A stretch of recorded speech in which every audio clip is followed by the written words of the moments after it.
Good morning and welcome to worship at Ocean View Presbyterian Church. It's wonderful to be able to stay connected, and we extend a special welcome to those who may be joining us online for the first time. During this time of uncertainty about when life will return to some sort of normalcy, and we wonder when we'll once again be able to worship together in person, we do remind you that the church is still operating with a full staff, and our committees are continuing their work looking at both current and future needs. Please reach out to Pastor Terry, the office, any member of session or deacons for pastoral care, or if you just have a general question or a request. If any of you are feeling especially distressed during this time, one of our Stephen ministers could meet with you via phone or video. Please call Elaine Smith for a referral, and Elaine can be reached through the church office if you don't have her contact information. We'd also love to hear from you with any ideas you may have for enhancing our virtual worship offerings, or how we may continue to stay connected with each other now and in the future. We also ask that you remember the ongoing mission work of the church. There's a tub outside of the office during normal hours for food donations to the Pyle Center Food Pantry, and our deacons are asking you to help support the Pentecost offering, which funds youth and young adult faith formation. 40% of the funds collected will remain with our congregation to be used in support of youth programs in our community. Now, because we're not gathering together, giving has been complicated, both for our missional activities and receipt of normal offerings. Please see our website or call the office for options by which you can continue your financial support. Finally, we will continue to convey announcements and important information through our bulletin, email, and our website. If you have an announcement you would like included before worship next Sunday, please forward it to the office and Pastor Terry. And now let us prepare to worship God.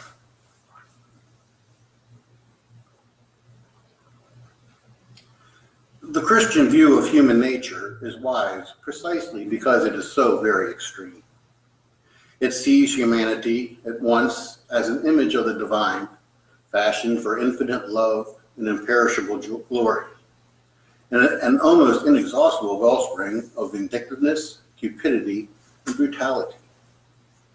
Christians indeed have a special obligation not to forget how great and inextinguishable the human proclivity for violence is, or how many victims it has claimed.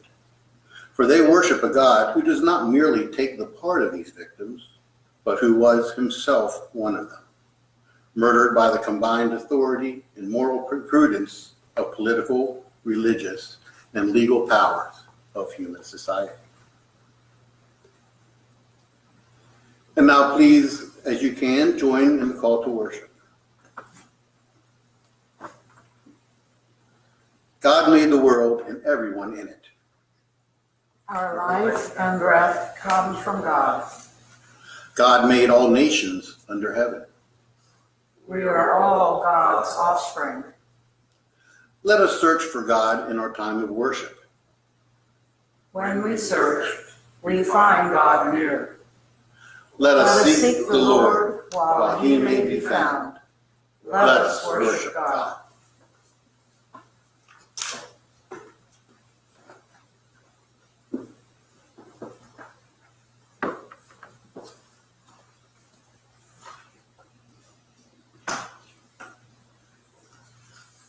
Now please join me in reflecting on our common humanity. Sometimes, O God, your ways are a mystery to us. When we cry out in desperation, we don't really expect you to hear our prayers. When we suffer for doing the right thing, it just seems par for the course.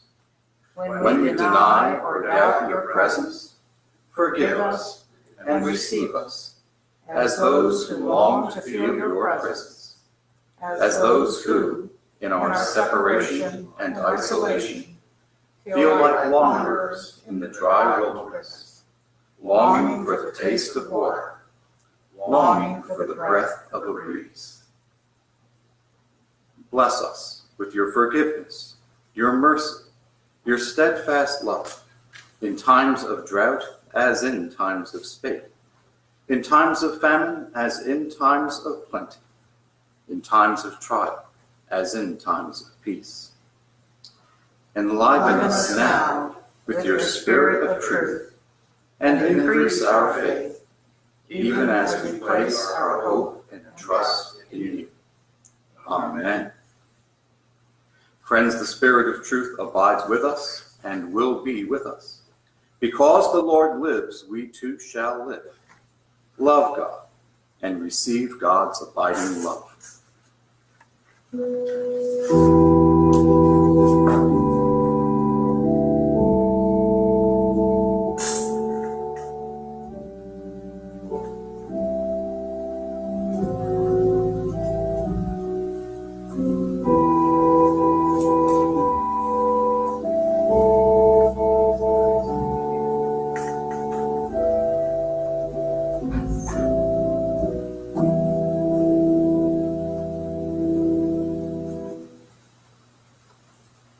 Let us pray. Gracious God, let us hear your presence in your word. Let us feel your presence in our lives. Make known to us your love for all humanity and your sending of help and hope. Let us open ourselves now to the Spirit of truth as the word is read. Amen.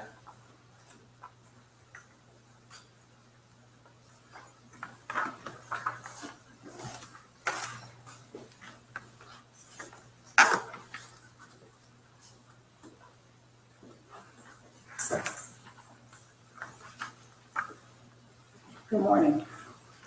The New Testament lesson this morning is from the book of Acts, chapter 17, verses 22 to 31.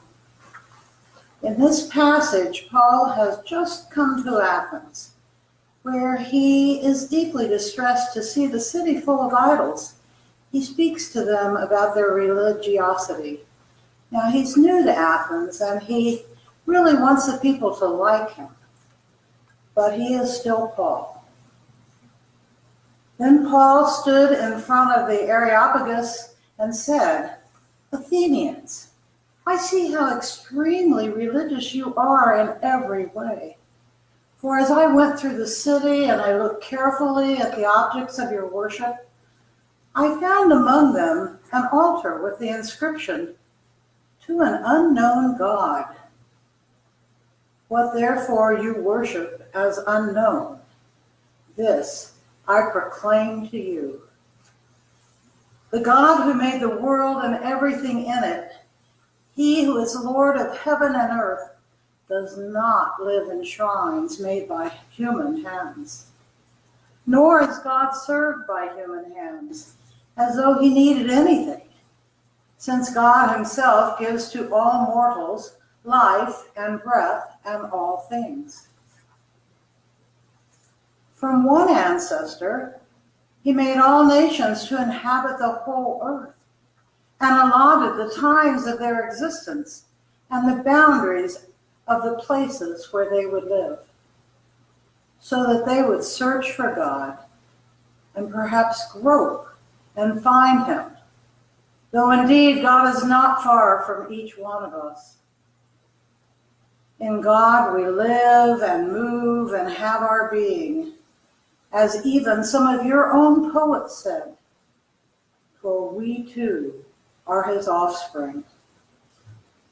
Since we are God's offspring, we ought not to think that the deity is like gold or silver or stone, an image formed by the art and imagination of mortals.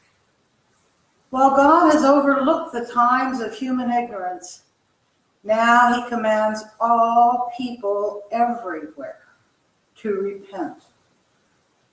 Because God has fixed a day on which he will have the world judged in righteousness by a man whom he has appointed.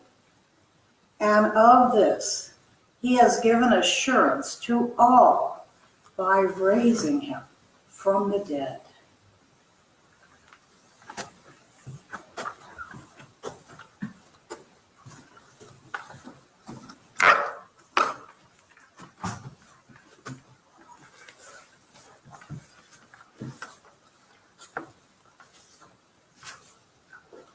This passage is a continuation of last week's gospel on how Jesus' believer, including us, can continue deepening their relationship with him. From John chapter 14. If you love me, you will keep my commandments, and I will ask the Father, and he will give you another advocate to be with you forever. This is the Spirit of truth, whom the world cannot receive, because neither sees him nor knows him. You know him because he abides with you, and he will be in you. I will not leave you orphaned. I am coming to you. In a little while the world will no longer see me, but you will see me. Because I live, you also will live. On that day you will know that I am in my Father, and you in me, and I in you. They who have my commandments and keep them are those who love me. And those who love me will be loved by my Father, and I will love them and reveal myself to them. The word of the Lord. Thanks be to God.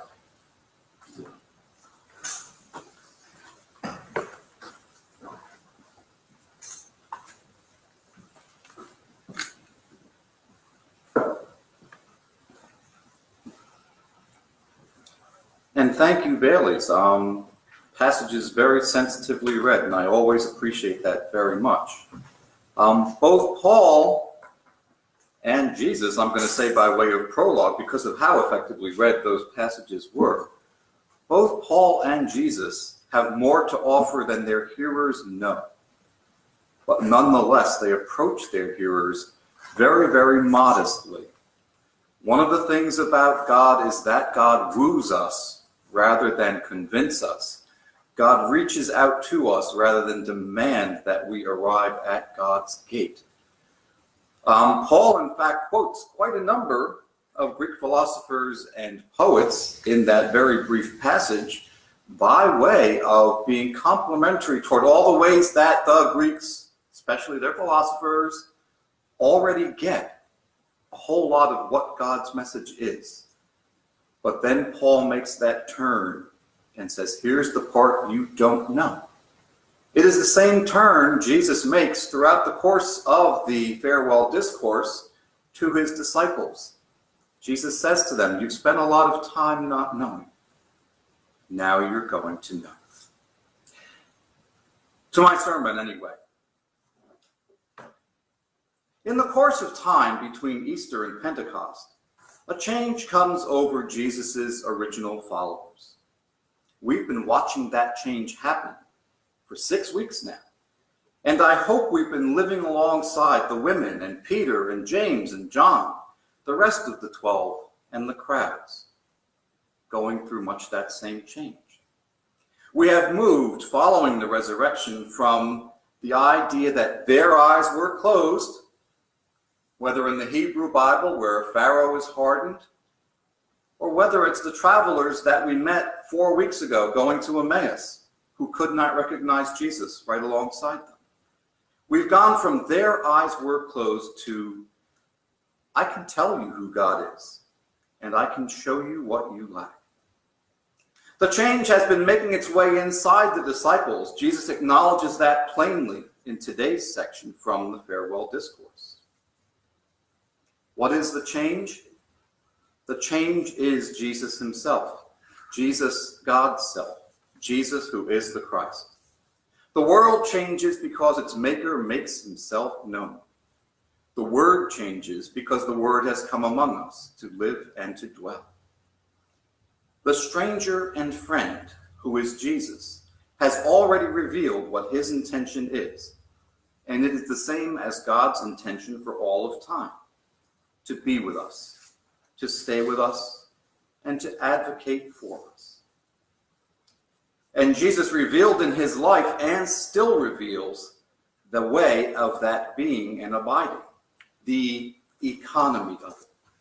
That economy, as Paul notes, is not based on gold or silver or stone or on any other thing, real or abstract, that we have made.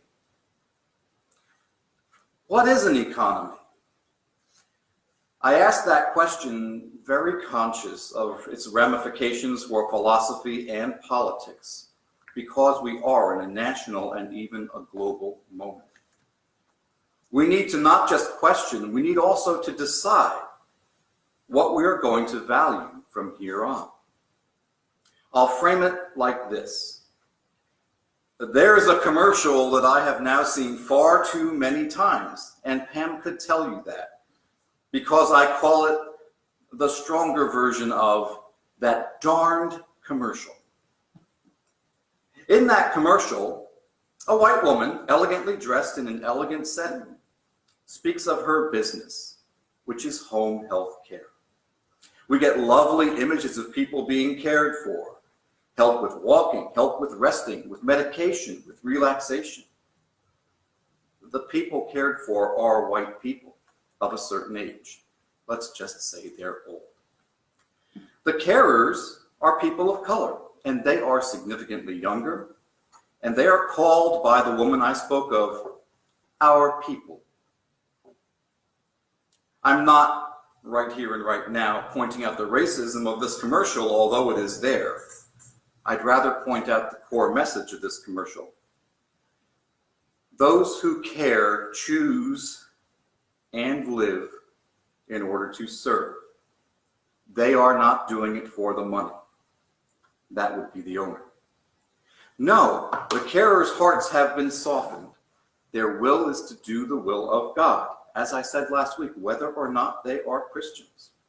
Their will is to comfort, to save, and to love.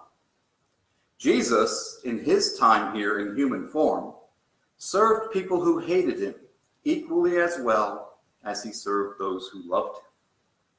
He owned nothing. Taking up his yoke and learning from him are not simple things. They challenge everything we think we know. What is an economy? Let's break it down in the Greek from which the word is taken. The word oikos means a house or a household or a domicile. And the word nomos is a law or a rule.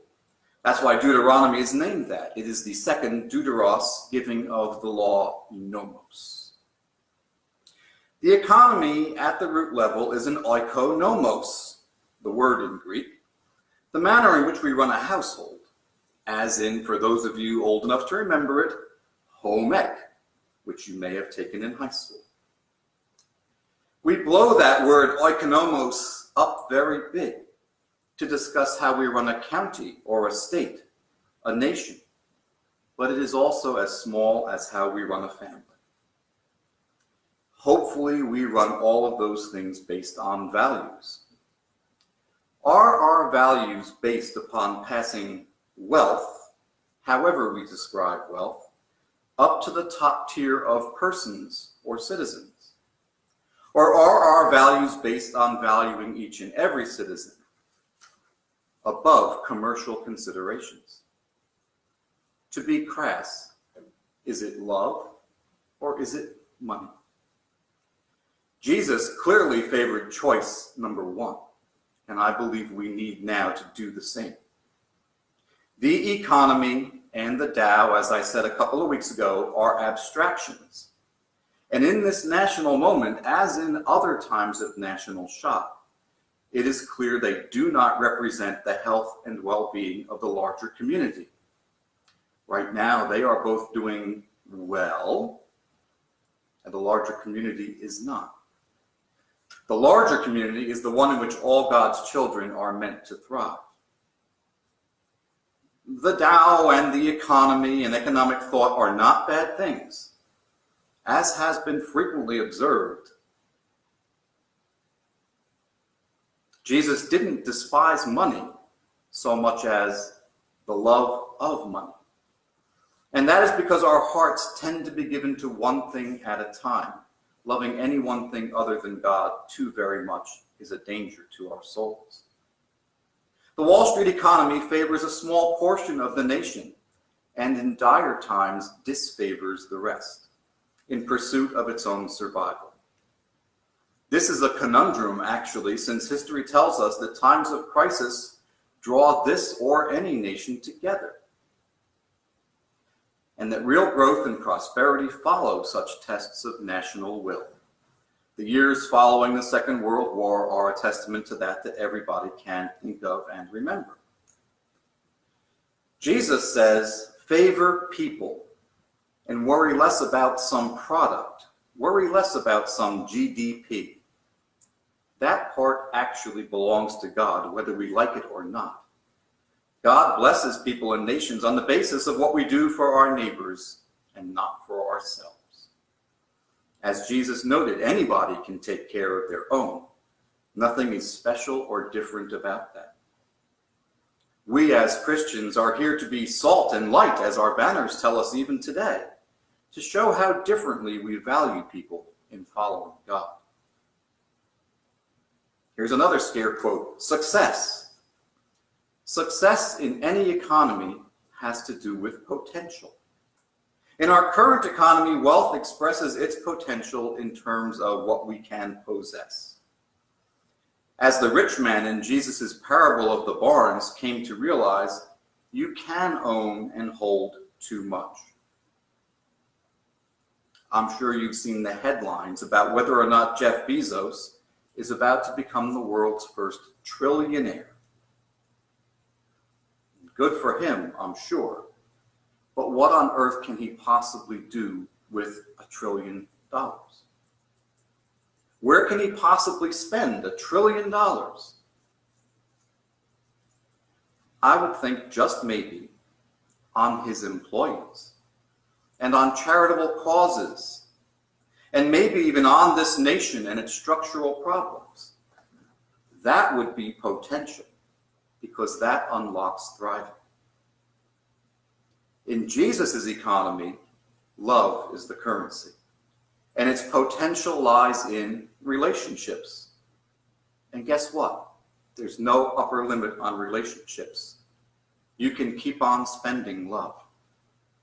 In fact, God wishes ardently to be in a loving relationship with every one of us. Only our own focus on something else prevents that. Jesus said, "Do not worry, saying, what will we eat? Or what will we drink? Or what will we wear? For it is Gentiles who strive for all these things. And indeed, your heavenly Father knows that you need all these things. But strive first for the kingdom of God and his righteousness, and all these things will be given to you as well." What does it mean in our current moment to seek the kingdom of God? It is to care for one another deeply. I can tell you from my conversations with other ministers, with the leadership here in this church, that everybody is struggling internally to try and be effective. Nobody knows how to be effective. Nobody has the keys to that. Nobody has all the clues. Nobody is indispensable in this moment. In fact, we're all stuck with something called patience. While we stumble and struggle and do our best, learn from our mistakes, and build on our successes. Much has been made about our frontline workers throughout the time of coronavirus. What I believe is that some measure of economic justice would be at least as meaningful to them as horn honking. Much has been made of the stresses on nursing homes, and I hope we may see a couple of changes in the way our society almost forces many of us to abandon our parents or grandparents. I hope that a great deal more parents and grandparents will stay at home. But I also hope that a thorough review of the nursing home economy will mean a whole lot more social support for them. Much has been made of how poorly we value expertise. And this is not a novelty in public life. Here in America especially, where philosophical strains of what is called common sense all the way back to Thomas Paine, you'll remember his book on the subject, That philosophy has deep roots in our culture, and that philosophy holds that the average person can solve problems without reference to expertise. But in a time of increasing complexity, it is beyond time to recognize the value of expertise by affording it the respect it deserves. I believe it is time our national resources were dedicated to systems we have watched struggle. Hospitals, emergency services, schools, our food infrastructure, and that our national resources were devoted to the many that we have stood by and watched fail. I said before about patience. The theologian Stanley Hauerwas points out that patience is something that only people who have more than they need have the luxury of thinking about. People who haven't got don't have time to patience. People who are actually in perpetual crisis, to which this is one added crisis, don't have time for patience. That we have the luxury of patience is something to be thankful for. Patience is a Christian virtue. Patience is meant to be that time in which we become softer toward others as we recognize our own personal limits. It's time to recognize that love and care and service are far more generative, are far more productive than accumulation, consumerism, and self-isolation. It's time to recognize that those called the least of us have something in common with all of us, an equal dignity before their maker, and I might point out an equal liability to chance and misfortune. It's time to realize that our life is not made up of what we own, but of what and how we share. Our life is not in our possessions, but it is in the possession of the love of family, friends, neighbors, and our God. Amen. Will you please stand in body or in spirit and join me in our affirmation of faith?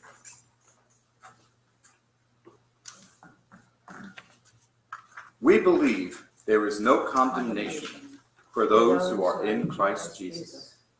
For we know that all things work together for good for those who love God, who are called according to God's purpose. We are convinced that neither death, nor life, nor angels, nor rulers, nor things present, nor things to come, nor powers, nor height, nor depth, nor anything else in all creation will be able to separate us from the love of God in Christ Jesus our Lord. Amen. We will come now to our time of prayer, and while Bob does a quick check, I will mention, as many of you know, Jim Trent had a fall last week, and he broke a hip and did himself some other damage, and he had to go to BB. The very good news is that after some delays, he has had his surgery, and despite doubts on the doctor's part, he has responded very, very well to it. The next decision is where and how he will recover. Please continue to hold Jim in your prayers. I want to mention also that a dear friend from the Ministerium, Rosemary, has passed away. She struggled for a very long time with pulmonary problems. She was a saint in the community and in every community in which she participated, and will be terribly missed. In light of those things, I want to say something very directly to you. The leadership of this church loves you. And to make that still more particular, I love you. And during the time that is to come, when we make a whole lot of decisions, which we're already treating, on how and when we will get together, how and when we will maintain our connection to you, our first priority will be keeping you safe.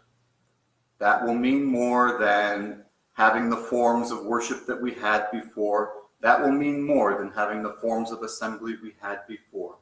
They may be different, they may look the same, we don't know. but you come first. So please know that everything that we do is definitely focused on how well you and therefore all of OVPC will do. Let us turn to God in prayer. Most faithful and loving God, your patience with us is endless and enormous. We hardly have the patience to stay indoors.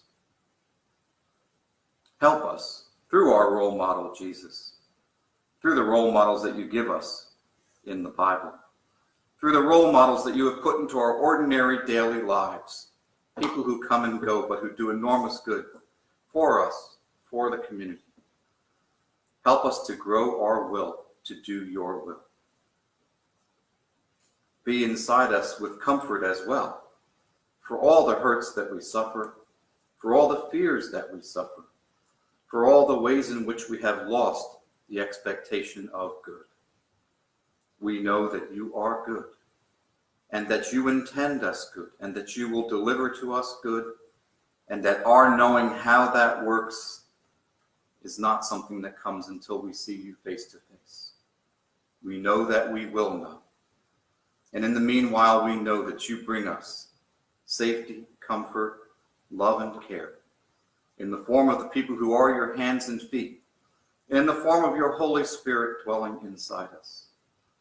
We thank you today on the day Jesus announces it for the gift of the Holy Spirit, for an advocate to be in our lives, for someone to turn to when we run out of anyone else to turn to. We thank you that you are there. We ask you to help us cherish in our hearts those we love and our love for you, to build us up more and more in your image. And we ask it in the name of your Son, our Savior, Jesus Christ, who taught us his more perfect prayer. Our Father, who art in heaven, hallowed be thy name. Thy kingdom come, and thy will be done, on earth as it is in heaven. Give us this day our daily bread, and forgive us our debts, as we forgive our debtors. And lead us not into temptation, but deliver us from evil. For thine is the kingdom, and the power, and the glory forever. Amen.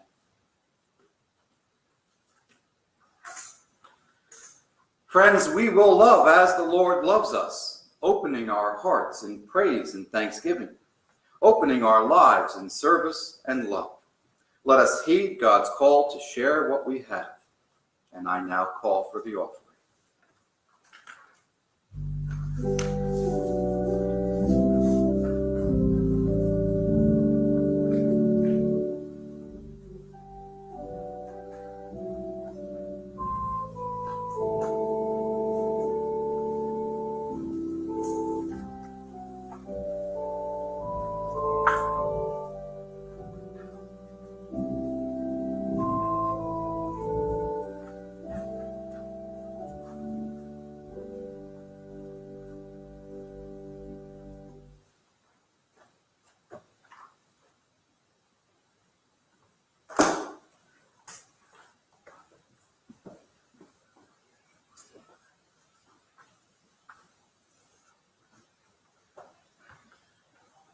God of love, you are present in all things. Be present to a hurting world in these our gifts. Use this offering to create a community of love and a place of belonging for all people. Help us to reach those who seek and those who doubt. Use these gifts to help people know the blessings of being your beloved children. Amen. And now, friends, I charge you, go in the name of God, who created all the nations of the earth. Go in the name of Christ, the one who abides in love and abides in you. Go in the name of the Spirit of truth, the one who advocates for you and guides you. Amen. And I am reminded to announce the continuing education, the Christian education session that will follow shortly, and which has appeared in your bulletin and also in an e-blast if you are looking for the address. It follows at 10:15. Thank you, guys. And now, friends, I commend you to God and to the message of God's grace, a message that is able to build you up and to give you the inheritance with all who are sanctified. Now may the grace of our Lord and Savior, Jesus Christ, the love of God, and the fellowship of the Holy Spirit be with you and remain with you this day and every day. Amen.